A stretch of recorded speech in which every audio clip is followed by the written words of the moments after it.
আজকে আবার একটা নতুন ভিডিও নিয়ে তোমাদের সঙ্গে আমি গণেশ। আর আজকে একটা নতুন জায়গায় আমরা যাচ্ছি। আমার অনেক দিন ধরে ইচ্ছে ছিল ওই জায়গাটায় যাওয়ার, কিন্তু সময় হয়ে উঠছিল না। তাই আজকে রবিবার আর 26 তারিখ, তাই আমার মনে হলো চলো আজকে একটু ঘুরে আসি আর তোমাদেরকেও একটু ঘুরিয়ে দেখাই। প্রায় বাড়ি থেকে অনেকটা রাস্তায় বাইক চালিয়ে আসলাম, তো এখন একটা জায়গায় দাঁড়িয়েছি একটুখানি রেস্ট নেওয়ার জন্য। আর সবথেকে বড় ব্যাপার, আমরা এখন পুরনো দিল্লি রোডে রয়েছি। আর আকাশ দেখতে পাচ্ছ পুরোটাই প্রায় মেঘলা হয়ে আছে, আর জানি না কখন বৃষ্টি হবে। তো আজকের যে ডেস্টিনেশনে বেরিয়েছি সেই ডেস্টিনেশন তো তোমাদেরকে করে দেখাবো। তো ফাইনালি আমরা এখন চার্চের গেটের সামনে এসে গেছি, আর ভেতরে ঢুকবো আর ভেতরে ঢুকে তোমাদেরকে দেখাবো ভেতরে কি কি দেখা যায়। আমার পেছনে যে চার্চটা দেখতে পাচ্ছ এটা হচ্ছে ব্যান্ডেল চার্চ। আর আজকে আমি এখানে এই ব্যান্ডেল চার্চে এসেছি। আর যে আজকের ডেস্টিনেশন ছিল আজকে ব্যান্ডেলের যে ব্যান্ডেল চার্চ, সেই ব্যান্ডেল চার্চটা তোমাদেরকে ঘুরে দেখাবো। আর সেই কারণেই আজকে এই ব্যান্ডেল চার্চে এসেছিলাম তোমাদেরকে দেখানোর জন্য। চলো এখনও বাকি আছে, আমরা এক এক করে ব্যান্ডেল চার্চের চারিদিকটা ঘুরবো, ভেতর দিকটাও ঢুকবো। আর এইটা হচ্ছে সেই ঢোকার রাস্তা। তো চলো গিয়ে ভেতরে ঢোকা যাক। সানডে এখানে একটুখানি ভিড়, যেহেতু সানডেতেই চার্চে ভিড় থাকে। আর চার্চ থেকে ঢোকার গেটের মুখে এইরকম সুন্দর একখানা তুমি দৃশ্য পাবে দেখতে, মানে ভেতরটা বলতে গেলে খুবই সুন্দর। আর এই সামনে এরকম সব ছোট ছোট স্ট্যাচু করা আছে। ব্যান্ডেলের এই যে চার্চটা প্রায় 400 বছর পুরনো। এই চার্চটা 1599 সালে পর্তুগিজরা সর্বপ্রথম এই চার্চটা বানিয়েছিলেন তারা। ঠিক 1632 সালে আবার এই চার্চটা শাহজাহানের সেনাবাহিনীরা তারা পুরো ধ্বংস করে ফেলেছিল। এরপর 1660 সালে আবার এই চার্চটা পর্তুগিজদের সহযোগিতায় আবার পুনর্নির্মাণ করা হয়েছিল। চার্চের ভেতরে তো ঢুকেই আমি দেখলাম যে খুব সুন্দরভাবে সাজানো আছে। আর এরকম ভাবে যিশুকে ক্রুশে যে বিদ্ধ করা আছে তার একটা মডেল বানানো আছে। নানান ধরনের সাজে পুরো বাগানটা সেজে রয়েছে। আর পুরো সবুজ গাছপালার মধ্যে মোড়া আছে, খুব সুন্দর গার্ডেনিং করা আছে। আর যেটা সব থেকে আকর্ষণীয় এখানে হচ্ছে আহ মা মেরিজের যে একখানা মূর্তি আছে, সেটা একদম চার্চের মাথায়, সেটা খুব আকর্ষণীয় একটা মূর্তি। আর সেই মূর্তিটাই তোমাদেরকে দেখাবো।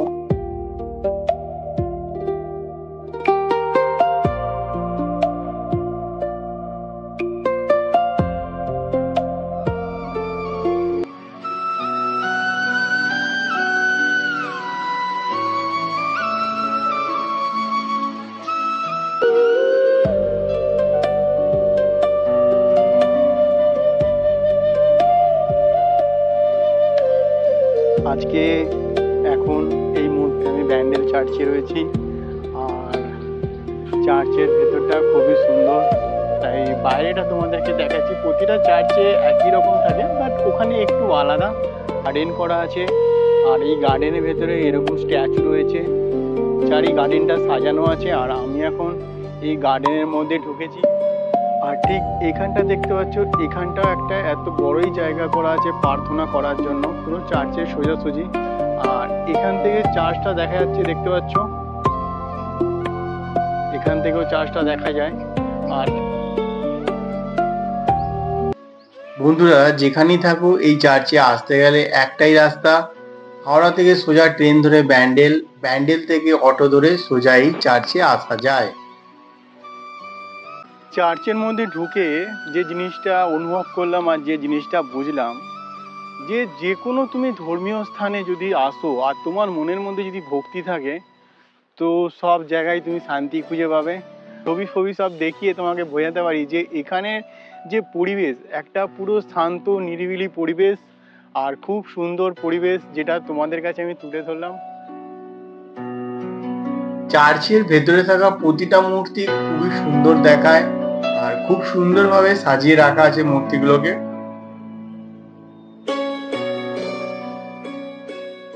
যারা যারা ব্যান্ডেল চার্চে এসেছো তারা তো নিশ্চয়ই জানবে, আর যারা ব্যান্ডেল চার্চে আসোনি তাদের কাছে বিশেষ করে বলবো, যদি কখনো তোমাদের হাতে সময় থাকে তাহলে সেই সময়ের ফাঁকে একবার আপাতত এই ব্যান্ডেল চার্চে আসবে, এসে ঘন্টা দুয়েক টাইম এখানে কাটাবে। তোমরা যদি এখানে আসো ঘুরতে হয়তো নিরাশ হয়ে যাবে না, খুবই সুন্দর আর খুবই ভালো। আমার তো খুবই ভালো লেগেছে।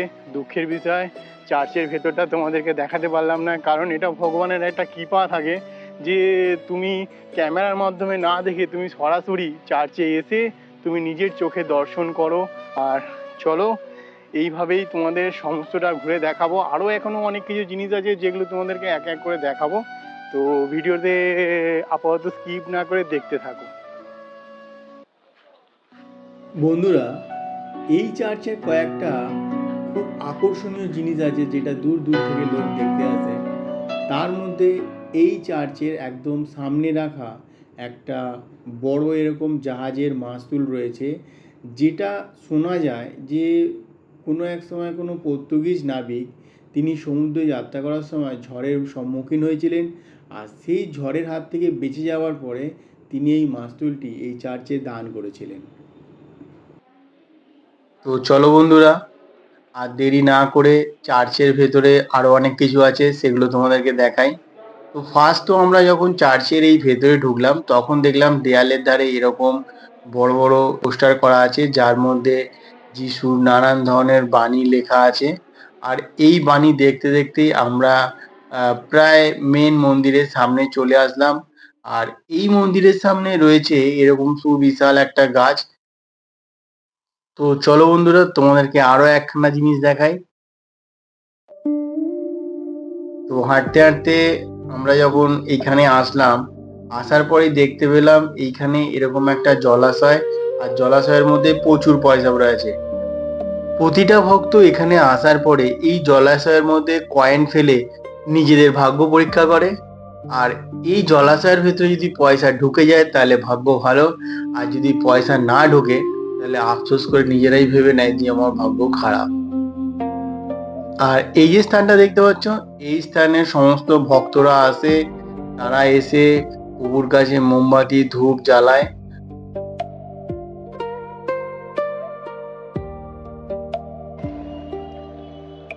তো আমি এখন আলটিমেটলি চার্চের পুরো উপরে আছি, আর তোমাদেরকে দেখাচ্ছি আমার পেছনে চার্চটা রয়েছে। তো প্রথমে ভাবছিলাম যে এখানে তো ফটোগ্রাফি করতে দেবে না, কিন্তু এসে দেখলাম ফটোগ্রাফি করা যাচ্ছে। তো তোমাদেরকে ওপরটা উঠে দেখালাম, আর ভেতরটাও কিছু কিছু পার্ট তোমাদেরকে দেখাবো। চার্চের উপরে উঠেও এরকম একখানা আরাধনার জায়গা রয়েছে, আর ঠিক এর বিপরীত সাইডে রয়েছে মা মেরির যে আশ্চর্য করা মূর্তি, যেটা দেখার জন্য লোক দূর দূরান্ত থেকে দেশ বিদেশ থেকে আসে। এটি হচ্ছে এই মূর্তিটি।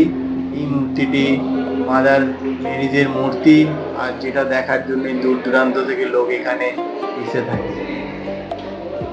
এই চার্চের ওপরে রাখা মাদার মেরিজের যে মূর্তি, এই মূর্তিকে কেন্দ্র করে প্রচুর ভক্তজন এখানে আসে, মাদার মেরিজের সামনে মোমবাতি জ্বালায়।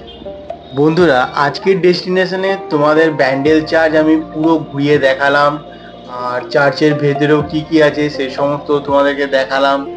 আশা করছি তোমরা ভিডিওটা দেখার পরে তোমাদের বক্তব্য, তোমাদের কমেন্ট আমাকে জানাবে।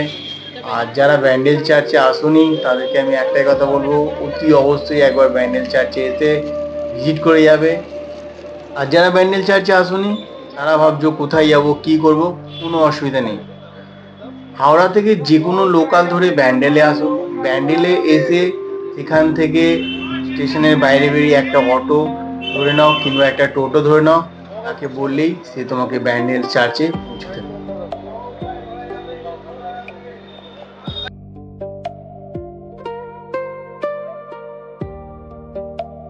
বন্ধুরা, আজকের ডেস্টিনেশন এখানেই। আর তোমাদেরকে পুরো ব্যান্ডেল চার্চ দেখালাম, তোমাদেরকে চারিদিকটা ঘুরে দেখালাম। আর ভিডিও তোমরা যারা দেখেছো তারা অতি অবশ্যই একটা কমেন্ট করবে যে ভিডিওটা তোমাদের কেমন লাগলো, কারণ তোমাদের কমেন্ট শোনার পরেই আমরা বুঝতে পারি যে কি করতে হবে ভিডিওর মধ্যে। আর যদি ভিডিওটা ভালো লেগে থাকে তাহলে তো অতি অবশ্যই একটা লাইক করো, আর চ্যানেলে যদি নতুন হয়ে থাকো তো প্লিজ বন্ধুরা চ্যানেলটাকে সাবস্ক্রাইব করে দিও। আর আমি এখন নেক্সট যে ডেস্টিনেশন আছে সেটা হচ্ছে ইমামবাড়ি। আর ভিডিওটা অনেকটা বড় হয়ে যাবে, সেই কারণে এই ভিডিওর মধ্যে আমি যোগ করতে পারলাম না।